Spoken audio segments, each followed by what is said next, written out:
This presentation was recorded on the Accio AK60 microphone for podcasts, recording, and streaming. In addition to the latest and most technologically advanced recording and broadcast equipment, check out their website at accio.net for more information.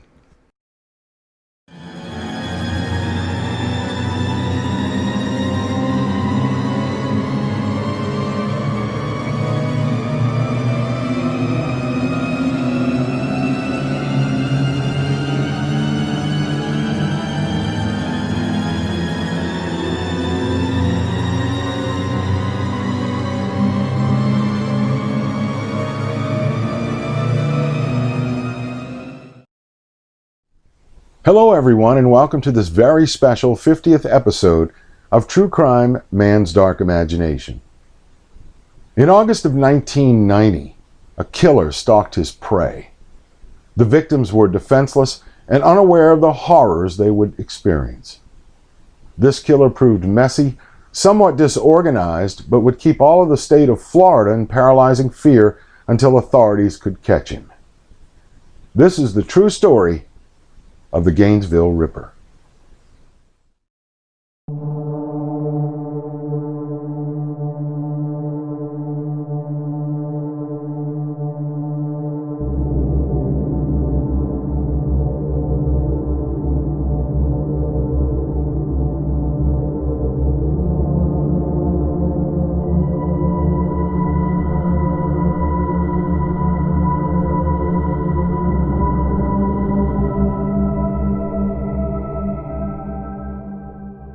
In the early morning hours of August 24, 1990, roommates Sonia Larson and Christina Powell settled in for the night after a long day of orientation for the University of Florida.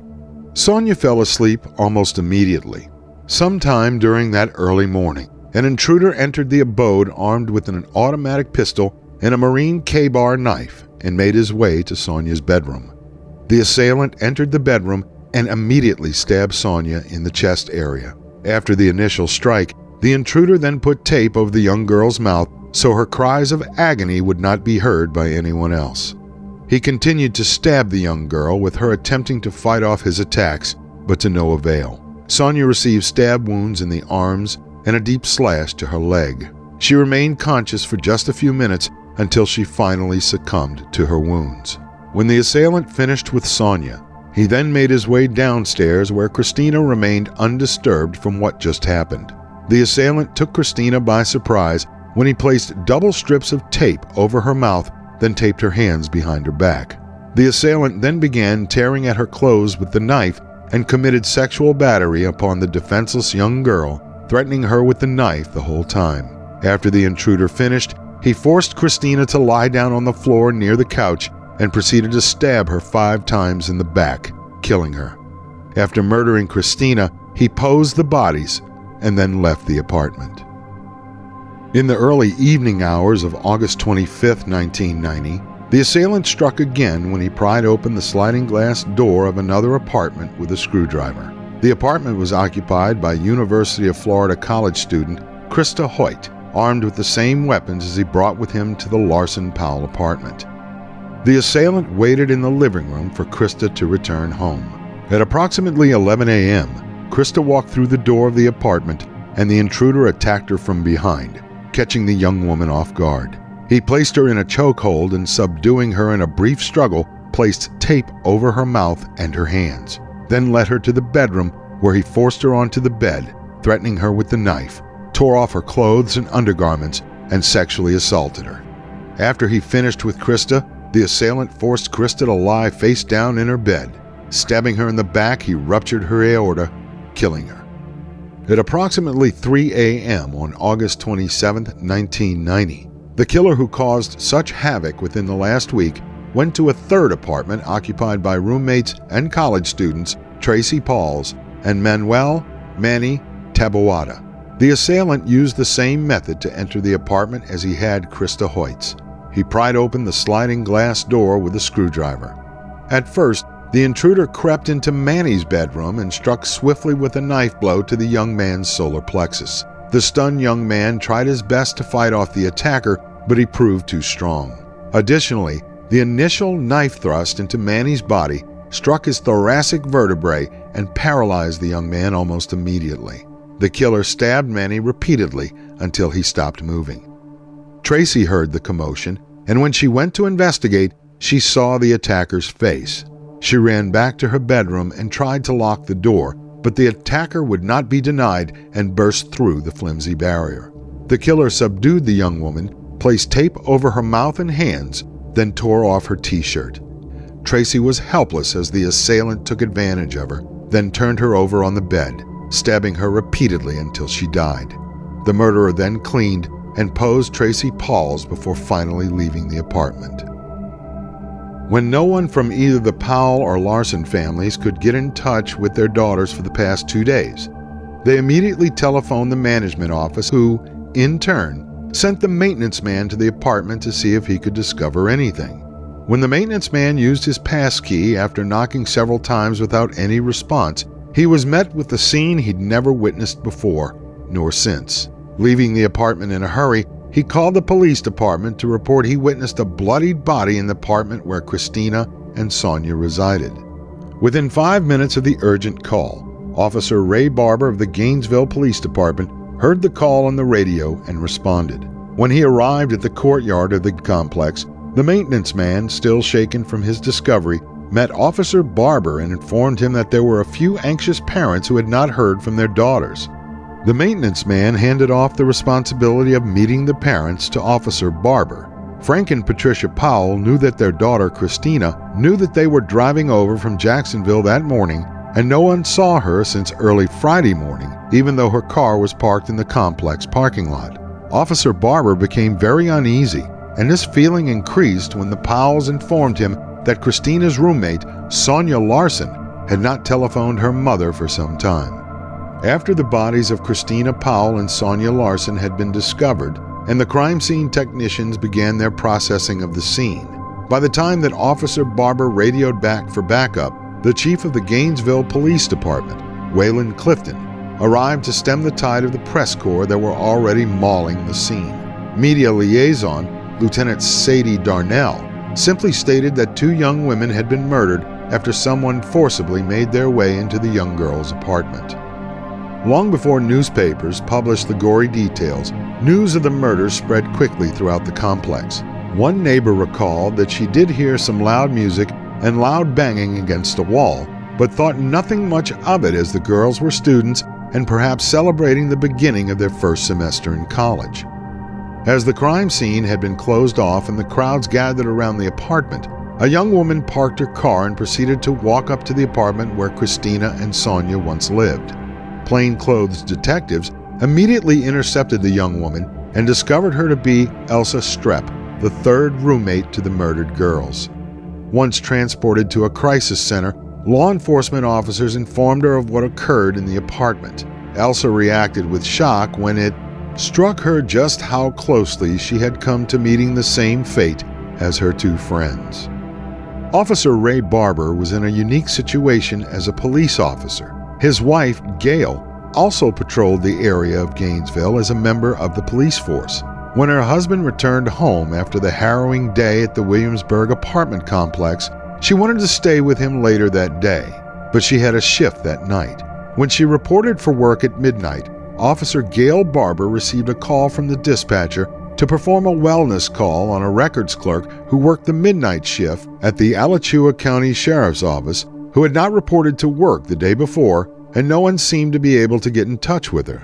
Gail Barber knew the young girl well, Krista Hoyt. At 12:30 a.m., Gail Barber and another officer walked up to the door of Krista's apartment and knocked. Receiving no answer, they calmed themselves by saying she probably left for work already. But when they saw Krista's car in the apartment complex parking lot, they began to worry. When Gail Barber and an Officer O'Hara knocked on the door again, they heard nothing and knocked louder. The apartment manager, Albert Hoover, heard the noise and went to the sound of the disturbance, where he was met by the police officers. When they failed to get the door unlocked, Hoover, Gail, and O'Hara made their way to the rear of the apartment. Hoover felt something wrong when he noticed the gate damaged and the chain-link fence knocked down. When they cleared the yard behind the apartment, They tried to enter the sliding glass door. It was locked from the inside. The officers noticed that the bamboo shades that covered the sliding glass door did not reach all the way to the floor. Officer O'Hara and Barber knelt down and shone their lights underneath the curtains to see if they could notice inside the apartment. Officer O'Hara saw the outline of a naked body that appeared to be on the bed. The body was bent over at the waist, and a small pool of blood had gathered near the feet, which were still covered with shoes and socks. Officers Barber and O'Hara strongly believed that the body contained no head. The officers ran back to their unit to notify headquarters what they found. The time was 1 a.m., and a few minutes later, an investigative team made their way to Krista's apartment. 2 watch commanders arrived on the scene, and officers Barber and O'Hara briefed the rank.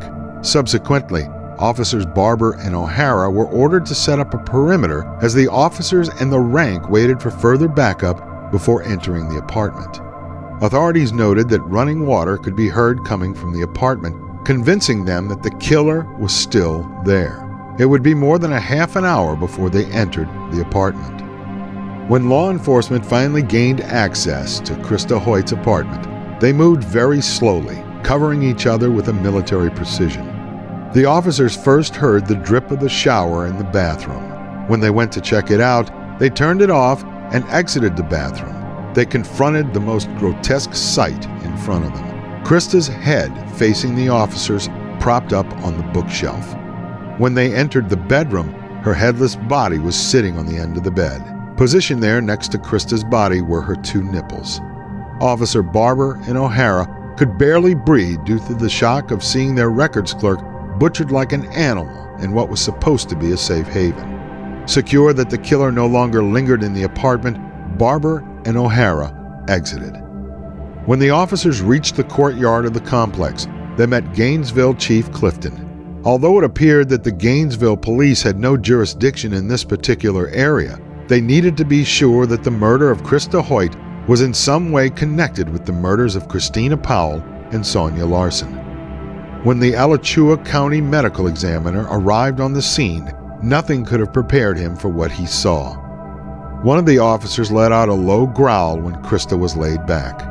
The medical examiner then noticed that the corpse exhibited a careful incision from the breastbone to the pubic area.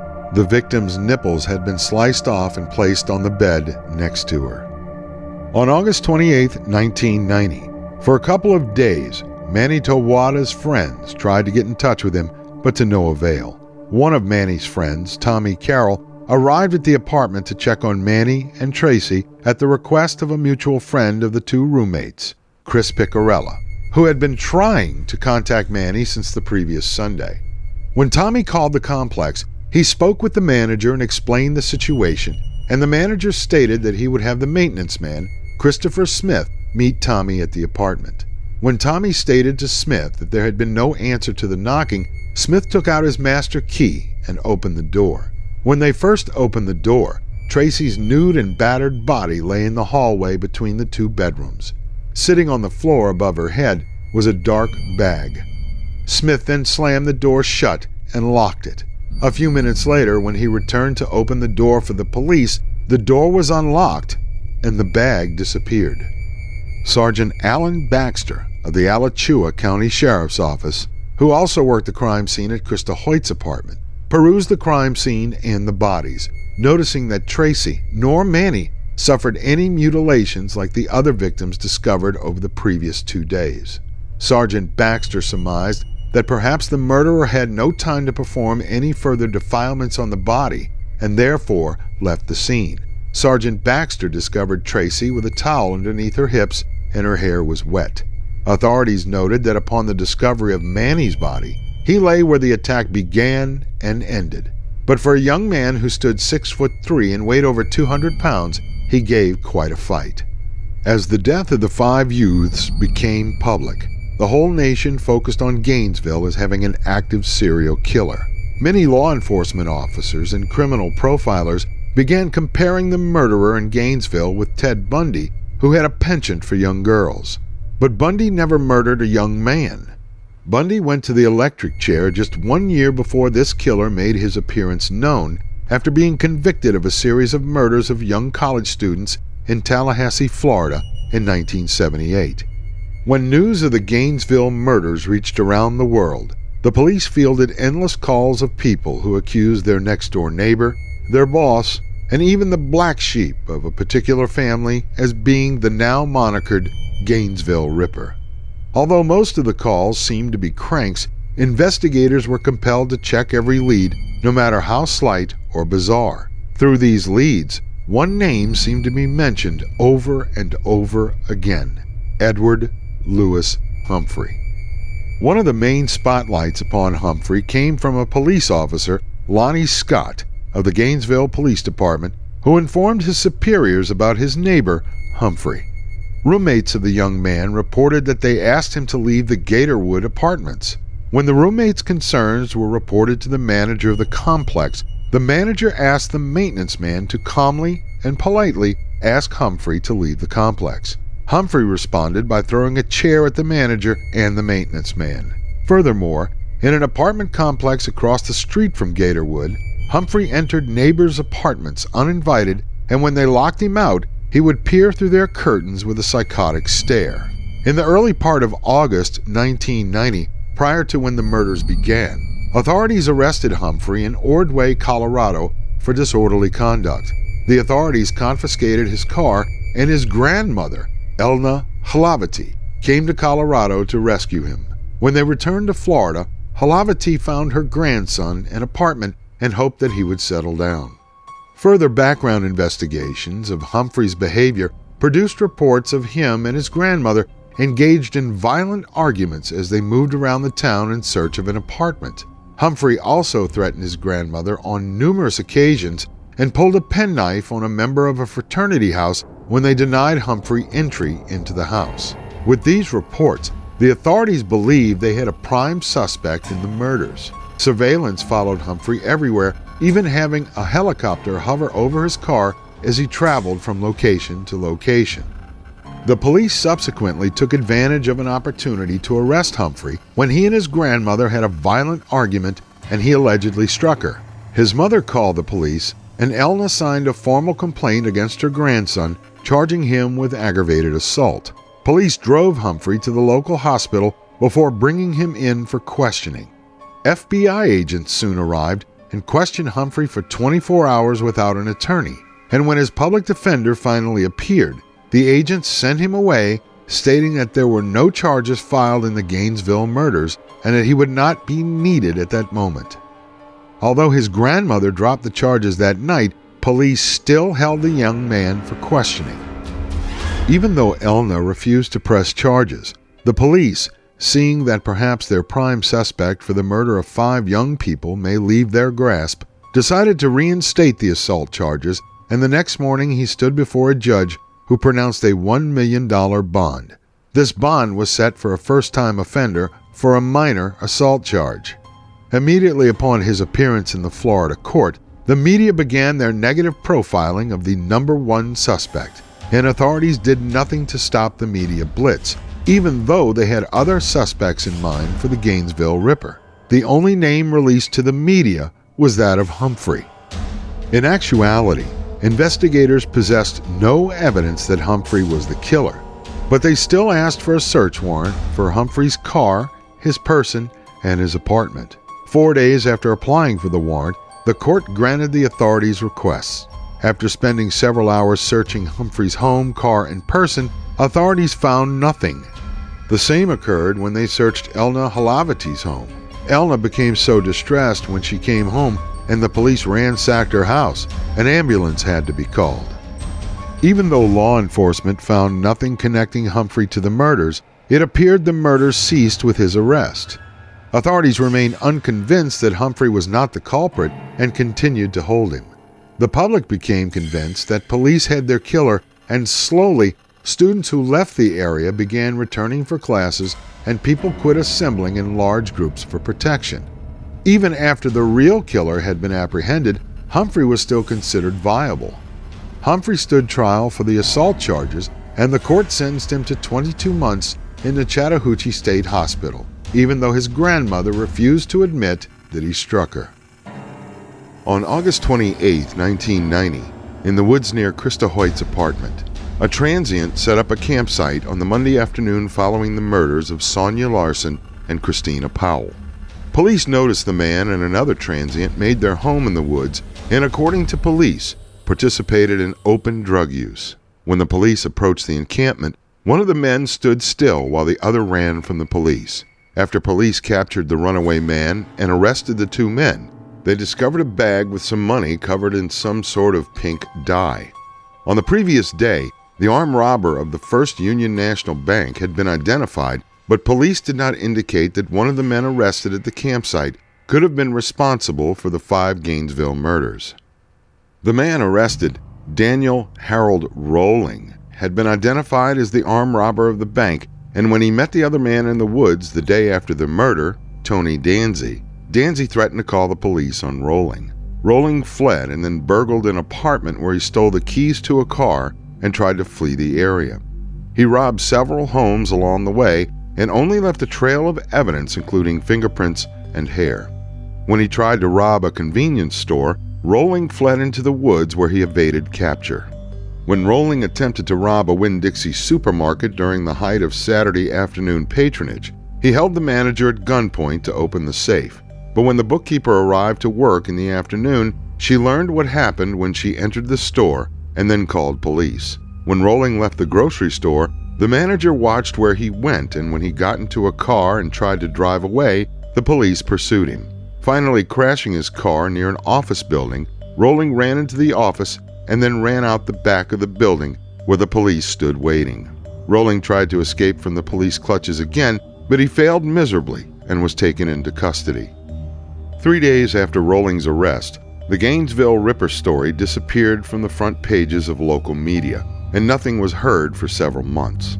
Rolling seemed to accept his fate, but on January 1, 1991, while in the day room of the jail, Rolling exhibited a rage that saw him tear the toilet from the wall and throw it across the room. Awaiting trial for bank robbery and the other robberies, Rolling's attorney, Victoria Lisserald, motioned the court to have her client examined by psychologists and moved before the court to withdraw the guilty pleas for the crimes in which Rolling had been charged.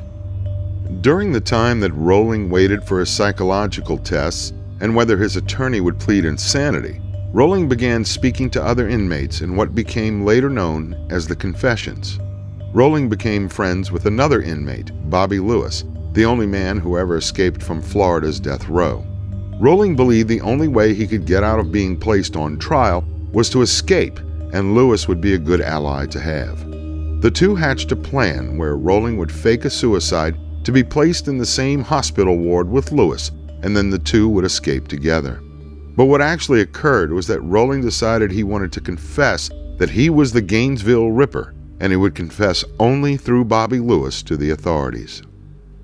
Lewis contacted the investigators on the case and let them know that Rolling was ready to confess. In the more than 3-hour interrogation, Rolling in fact answered questions from the investigators indirectly through Lewis. Rolling confessed to the 5 murders of Christina Powell, Sonya Larson, Krista Hoyt, Manny Tobiata, and Tracy Pauls, and claimed that he would clear up the Shreveport homicides after the Gainesville murder trials. Rolling tried to convince authorities that he had a dark personality named Gemini that was responsible for the murders. Investigators demonstrated a doubtful disbelief in the evil twin persona. Police knew that Rolling viewed the movie The Exorcist III, where the murderer in that film, named Gemini, decapitated and disemboweled a female victim. After Rolling's confession, prison authorities removed Lewis from the ward. Soon thereafter, feeling as though his friend betrayed him, Rolling then confided in an inmate named Rusty Binstead. This time, instead of telling Binstead of the murders, Rolling wrote them down in a letter. Rolling gave Binstead instructions to take the original and take a copy, then return it to Rolling. When Binstead returned to his cell, he instructed the man in the next cell to yell out, "Shakedown." When the inmate did what was instructed, Binstead then flushed the toilet to make Rolling believe he disposed of the letter. When authorities finally charged Rolling for the 5 murders, he contacted his public defender attorney, C. Richard Parker, 3 weeks before the trial was set to begin, and made overtures that he wanted to plead guilty. The attorney notified his client that although primary evidence against him meant the death penalty, there were several mitigating factors that could be mentioned to see that his client received life imprisonment instead. Parker stated that if Rolling maintained his no guilty plea, the attorney could introduce evidence of Rolling's sexual abuse and numerous psychiatric evaluations as signs of mental illness. By pleading guilty, Rolling stood the likely chance that he would receive the death penalty and leave no opportunity for the verdict to be overturned upon appeal. Rollings ignored his attorney's advice and pled guilty anyway, seeing as he did not want the crime photos shown in court. 1 week before the trial, Rolling signed a 3-page plea form at the Florida State Prison, which made the new plea of guilty official for the state records. Attorney Parker met with the judge, Stanley Morris, and informed him of the agreement and requested that it not be announced until jury selection on February 15, 1994. On that date, in front of a courtroom that was only filled with the families of the victims and Rolling's fiancée, Sandra London, Rollings allocuted to the 5 murders in front of an eerily silent courtroom. The only thing for the jury to consider now was the sentence. 9 days later, a jury sat to hear the evidence as to why the death penalty should not be pronounced. The prosecution could have no problem proving their case, but the defense would have to introduce the mitigating circumstances as to why the death penalty should not be pronounced. In order to provide that the death penalty would be the just punishment for these crimes, the state attorney, Rod Smith, introduced all the evidence that Rolling wanted excluded. The evidence against Rolling proved daunting. Number 1, semen samples from 3 of the crime scenes. Number 2, the screwdriver, duct tape, and pair of black jeans stained with Manny Tabiota's blood found at Rolling's campsite. Handwriting match found from a note found at one of the crime scenes. 4, the many details of crimes Rolling related to other inmates. Number 5, proof of Rolling's purchase of the K-bar knife used in the murders. Number 6, the handwritten confession given to Rusty Binstead. And 7, the videotape confession he gave to investigators 3 weeks before the start of the trial. Smith also described in vivid detail how Rolling tortured his victims before murdering them, how he told them everything he planned to do to them before murdering them, adding the horror and fear to the anxiety. And he proved that these crimes were committed during sexual battery and were particularly heinous and cruel. At the closing, Smith stated that he presented his case very thoroughly and that Danny Rolling, and Rolling only, was responsible for the deaths of the 5 students. The defense, on the other hand, sought to prove that Rolling experienced a lifetime of abuse and therefore did not deserve to be put to death for the crimes he committed. In presenting his defense, attorney James J. Kearns, known as an outstanding indigent defense attorney, paraded Rolling's family history into the courtroom. Claudia Rolling, Rolling's mother, testified that she married James Rolling in 1953 when she was 19 years old, living in Georgia. When she informed James that she was pregnant, the father was none too happy about it and struck her several times during her pregnancy. Claudia left her husband and went to live with her parents in Shreveport, Louisiana. James followed her there, and the two continued their marriage. After Rolling's birth on May 26, 1954, James's attitude about becoming a father did not get any better. Even when his son was not much more than an infant, James would scream at the child for one slight infraction or another. In one instance, Rolling, as a young toddler, tried to crawl along the floor, but he would use his leg to pull himself on his behind. His father thought this odd and one day grabbed the young child by one leg, with the child bouncing down the hallway with his father's every step. The violence his father exhibited toward his mother forced her to leave him several times throughout her young son's life, until they finally moved to Shreveport, Louisiana. James treated Danny Rolling, and later another brother, viciously as he punished the young boys for even the most minor transgressions. A most unnecessarily cruel man, James could not only whip the boys with a belt, but most of the time he would grind a knuckle into their scalps. If the boys cried out, James punished them even more severely. The boys were never allowed birthday parties, and Christmases tended to be inconsistent depending on James's abusive behavior. One Christmas, Claudia took the boys and the Christmas tree and left James, only to return to her husband and the abuse. At one particular time, Claudia had a nervous breakdown because of James's cruelty. The treatment that Danny Rolling received at home made for a lack of attendance in school, and teachers recommended he repeat the 3rd grade. The school counselor recommended that young Danny receive counseling for his nervousness and personality disorders. The only counseling that young Danny received was the berating by his father. As the jury listened to the testimony at the averment of Danny Rolling's mother, psychiatrists also testified and stated that although Rolling may have suffered intensely at the hands of his father over his lifetime, he did not suffer from any multiple personality disorder.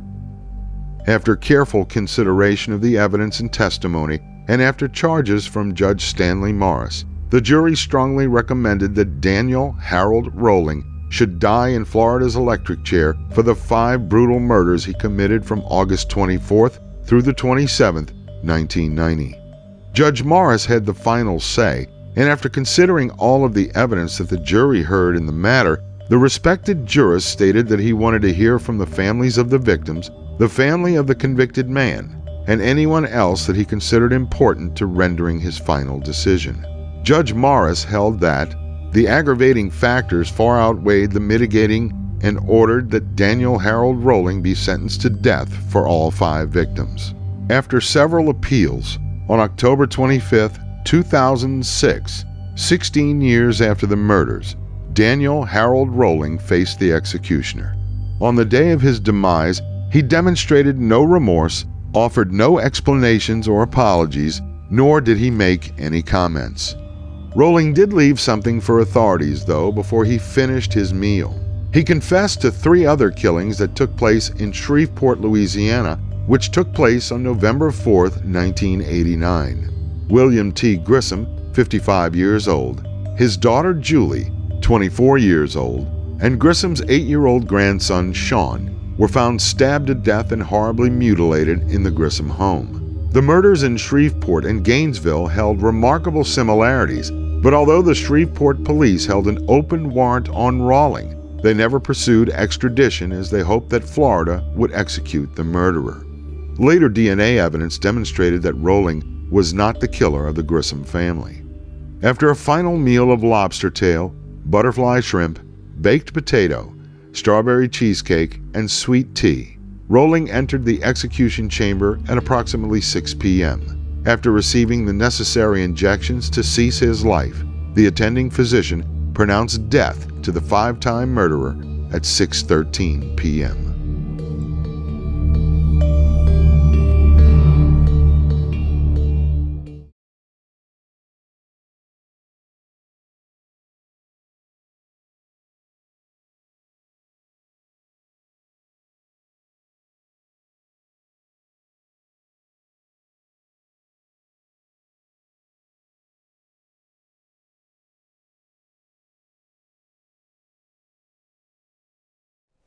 In 1999, the state of Florida switched from executions by electric chair to those of lethal injection. Those at Rolling's sentencing hardly would have approved of such a humane effort, taking into account the defilements he performed on the victims in this case. Although we have dealt with several episodes where bad parenting was blamed for the wholesale creation of either a serial killer or a mass murderer, one must take pause to understand that in childhood, the seeds are planted for a particular life form that, in most instances, can be harmful and destructive to other human beings. There have been several portrayals of Danny Rolling's story on numerous television programs and in print. The one answer that these presentations failed to produce was why he committed the crimes that he did, and why did he do them in such a graphic manner. When we look back to the murder of Krista Hoyt, Rolling thought by pleading guilty to the crime scene photos would not be seen in court. Was there something that even the most remorseless killers do not want made public? Another question that surfaced that has never been resolved satisfactorily is that of the black bag that originally sat above the head of Tracy Paulus. When Smith and Carroll first entered the apartment and then left and locked the door, once the authorities returned to the scene, they found the door unlocked and the bag had disappeared.